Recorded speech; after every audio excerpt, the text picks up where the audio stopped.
चलिए स्टार्ट करते हैं हमारा लेक्चर। अभी तक के हमने बहुत इसके प्रीवियस ईयर के क्वेश्चन डाल चुके हैं, है ना। तो आपको देखना है, प्लेलिस्ट में जाना है, एसएससी जेई के प्रीवियस ईयर के क्वेश्चंस देखने हैं, राइट। तो चलिए स्टार्ट करते हैं हमारा ये लेक्चर। चलिए, तो यहाँ पे हम बात करने वाले हैं हाईवे के बारे में, ट्रांसपोर्टेशन हाईवे, ठीक है। तो यहाँ पे क्या बोल रहा है, फर्स्ट क्वेश्चन क्या बोल रहा है, the camber for hill road for the camber for hill roads in case of bitumen surfacing is adopted as, ठीक है। तो हिल रोड में आपका जो बिटुमिन सरफेसिंग कैम्बर जो रहेगा वो कितना अपन यहाँ पर लेकर चलते हैं, तो उसके बारे में आपको आंसर करना है। तो यहाँ पर 1.1 का हो जाएगा क्या आपका 2.5%, ठीक है।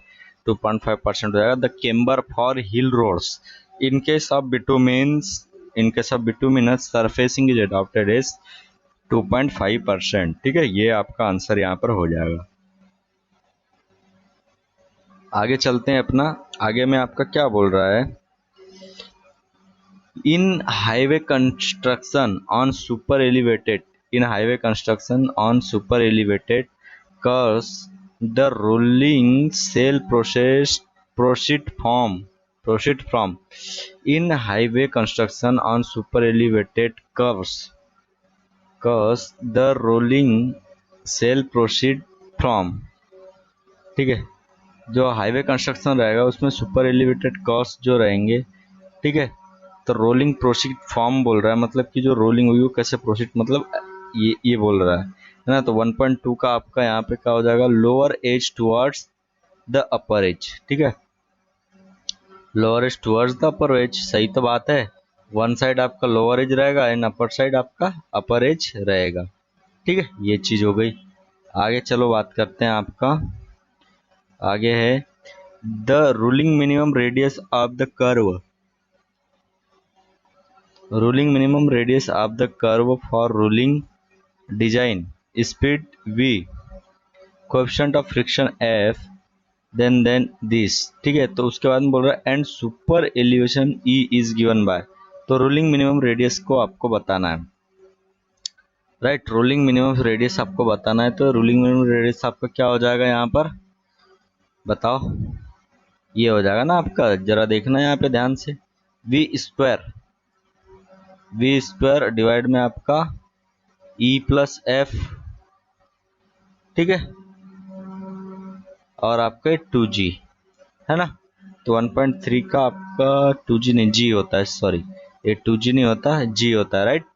वी स्क्वायर डिवाइड में आपका e प्लस एफ, और ये यहाँ पे आपका e प्लस एफ जी हो जाएगा, राइट। ये हो गया आंसर आपका। नेक्स्ट चलते हैं,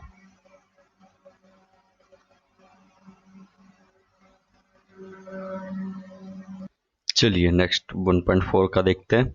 camber in the road is provided for, तो ये तो आग बंद करके ना भाई, इसका ना बी होएगा, इफेक्टिव ड्रेनेज, राइट। बस उसके अलावा कुछ होता ही नहीं। 1.4 का बी होता ही है।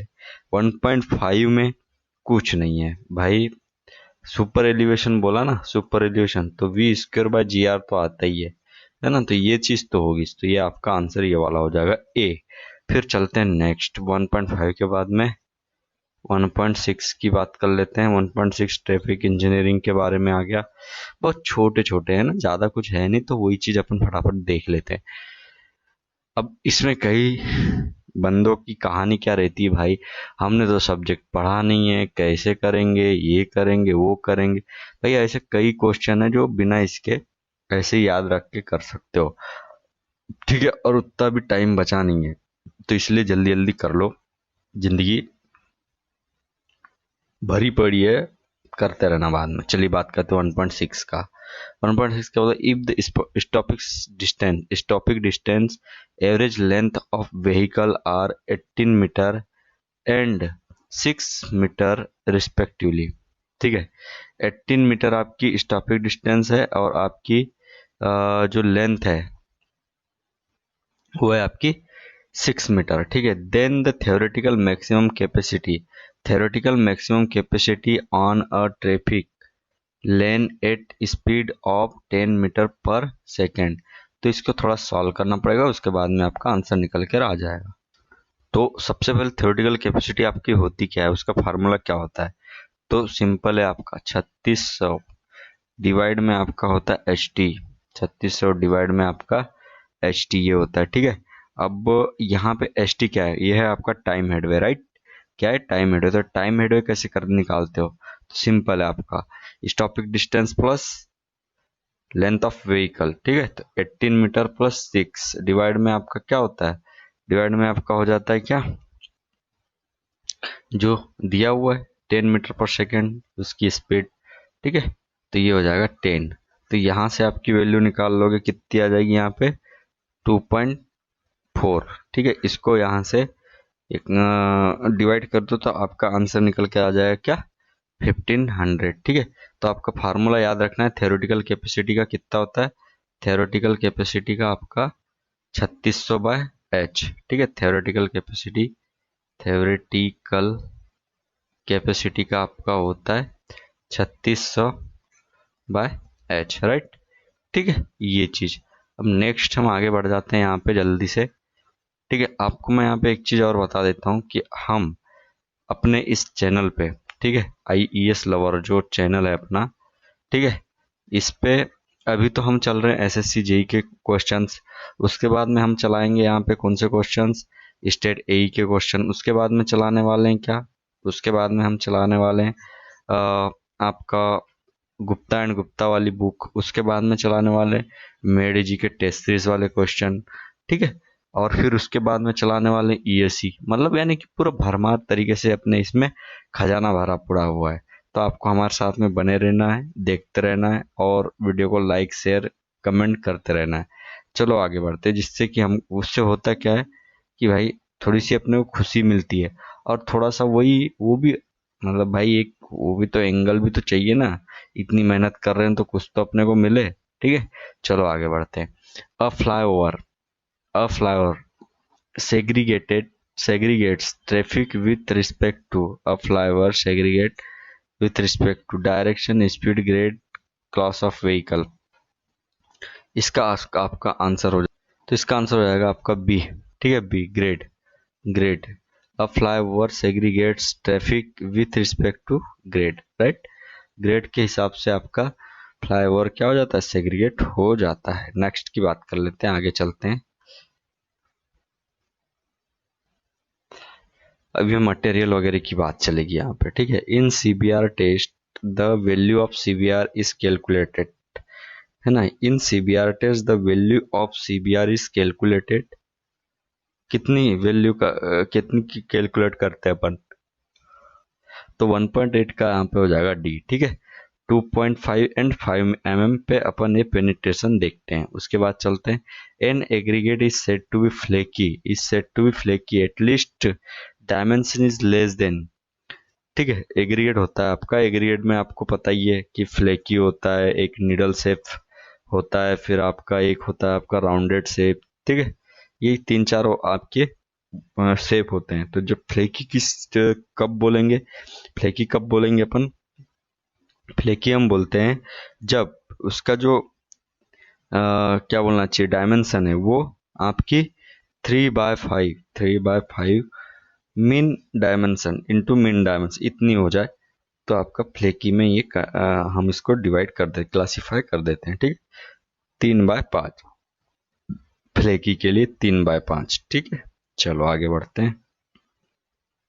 When the bituminous surfacing is done on already existing blacktop road of over और ओवर एग्जिस्टिंग, मैं यहाँ पढ़ के बता देता हूँ, ठीक है। तो यहाँ पे क्या बोल रहा है, when the bituminous surfacing is done, ठीक है। हमने बिटुमिनस सरफेस को डन कर चुके हैं, ठीक है। फिर उसके बाद में ऑलरेडी जो रोड पे ब्लैक टॉप एग्जिस्ट कर रही है, ठीक है, over over existing cement concrete road, ठीक है। The type of treatment to be given is, कौन सा ट्रीटमेंट यहाँ पे देंगे, ठीक है। तो इसमें आपको आंसर करना है, सिंपल है आपका। देखो क्या होता है कि हम जो एक सीमेंट रोड होती है ना, उस पे भी अपन डामर की वो चढ़ाते हैं, है ना, कोट चढ़ाते हैं तो वो उससे क्या बोला जाता है, तो होती है वो टेक कोट। ठीक है, टेक कोट मतलब कि सीमेंट पे हम फिर से वो चढ़ा रहे हैं। ठीक है, तो टेक कोट। ठीक है, टेक कोट। जहां पर भी सी आ गया, नहीं देखो सी बीच में, तो सीमेंट के इसमें आ जाएगा। राइट, ऐसे याद रख लो, कोई दिक्कत नहीं है। फिर उसके बाद में नेक्स्ट चलते हैं, bottom most layer of pavement is known as. सबसे बॉटम की लेयर वो बोल रहा है ना, वो होती है आपकी सब ग्रेड, है ना, यही होती है 1 सब ग्रेड। सही है। उसके बाद Los Angeles test for aggregate is done to determine the. Los Angeles test जो होता है वो किसको डिटरमाइन करने के लिए यूज किया जाता है आपका, 1.12 में आपका हो जाएगा एब्रेशन टेस्ट। ठीक है, एब्रेशन टेस्ट के लिए लॉस एंजलिस का हम उपयोग करते हैं। फिर उसके बाद में चलते हैं, the resistance for an aggregate to wear is known as. ठीक है, जो आपका रेजिस्टेंस जो एग्रीगेट दिखाता है उसको हम कौन सा रेजिस्टेंस बोलते हैं। ठीक है, तो इसका सिंपली एब्रेशन रेजिस्टेंस, ऊपर में एब्रेशन रेजिस्टेंस के लिए यूज करते हैं, जो रेजिस्टेंस शो करेगा एग्रीगेट वही आपका एब्रेशन रेजिस्टेंस कहलाएगा। फिर नेक्स्ट क्या बोल रहा है, for constructing road pavements the type of cement generally used. ठीक है, रोड पेवमेंट जो रोड रोड बनाते हैं, है ना, उसमें जनरली कौन सी सीमेंट का यूज किया जाता है, तो यहाँ पे आप इस सीमेंट का यूज करते हो ऑर्डिनरी पोर्टलैंड ओपीसी का। ठीक है, सिंपली ओपीसी का अपन कंस्ट्रक्शन में, पेवमेंट कंस्ट्रक्शन में यूज करते हैं, याद रख लेना है। ठीक है, कंस्ट्रक्शन में सी आ गया यहाँ पे। ठीक है, ओपीसी, सी के बाद में ओ आ गया, कंस्ट्रक्शन ऑफ पेवमेंट, या फिर पेवमेंट से याद रख लो, पेवमेंट से कैसे याद रखोगे, रोड से याद रखो ना सबसे पहले, रोड से। तो रोड से आपका सीधे ओ आ रहा है बीच में, तो ओपीसी कर दो। ठीक है, रोड बनाना है तो ओपीसी। ठीक है, ऐसे याद रख लो भैया, की पॉइंट याद रखना है अपने को। The specific gravity of bitumen is, bitumen की जो स्पेसिफिक ग्रेविटी होती है वो क्या होती है, तो ये होती है आपकी 1.09। क्या होती है, 1.09। चलिए यहाँ पर रेलवेज के बारे में हम देख लेते हैं। तो रेलवे इसमें आपका क्या है, कुछ थोड़ा बहुत छोटे मोटे क्वेश्चन है, उनके बारे में हम यहाँ पे देखते हैं। राइट, तो 1.16 क्या बोल रहा है, minimum depth of ballast, minimum depth of ballast cushion for a broad gauge wooden sleeper, cushion for a broad gauge wooden sleeper of size 275 25 into 13 centimetre with 75 centimetre sleeper spacing. ठीक है, तो यहाँ पे minimum depth of ballast question का हमको बताना है। ठीक है, तो इसको थोड़ा सा सॉल्व करना पड़ेगा और उसके बाद में आंसर बताना है। तो इसको सॉल्व करने के लिए सिंपल होता है, clear distance between, clear distance between, ठीक है, clear distance between consecutive sleeper, consecutive sleeper. ठीक है, डिवाइड में आपका 2, तो यहाँ से आपका आंसर निकल कर आ जाएगा क्या, 75 माइनस 25 डिवाइड में आपका 2 और इक्वल में 25 सेंटीमीटर। ठीक है, ये आपका आंसर हो जाएगा। सिंपल है, सेट आपको जो ये वैल्यू दी है ना, ये 75 सेंटीमीटर। ठीक है, इससे अपने को माइनस करना है 25, तो आपका यहाँ पे आंसर निकल कर आ जाएगा 25 सेंटीमीटर, आपका यहाँ पे आंसर हो जाएगा। फिर नेक्स्ट क्या बोल रहा है, when R is the radius of the curve, when R is the radius of the curve, ठीक है, D is the degree of curve and length of the chord is 30 metre, then the relation between R and D is. तो ये जो question है ना बहुत जगह घूमते रहता है, तो इसको याद रखना है। इसका आंसर जो है आपका, इसका आंसर है आपका नियरेस्ट। एक्चुअली में 17-20 यहाँ पे इनने दे के रखे हैं, जबकि 17-50 होता है। ठीक है, 17-50 बाय डी होता है, ये आर बराबर, ठीक, 17-50 बाय डी होता है। राइट, तो 17-20 आपका यहाँ पे आंसर हो जाएगा, 17-20। राइट, चलो आगे बढ़ते हैं, ये आपको याद रखना है, 17 20/d। तो ये था हमारा यहाँ तक के ये वाला जो चैप्टर है आपका, ये यहाँ पे खत्म हो गया है। मतलब हाईवे इंजीनियरिंग यहाँ पे खत्म ही हो गई है। इसके बाद में इन्वायरमेंटल इंजीनियरिंग हम स्टार्ट करने वाले हैं।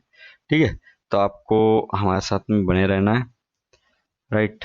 और हमारे चैनल को सब्सक्राइब करना है, ठीक है, वीडियो को लाइक करना है, शेयर करना है, और कमेंट करना जरूर, कमेंट करना मत भूलना, ठीक है। चलो मिलते हैं नेक्स्ट लेक्चर में।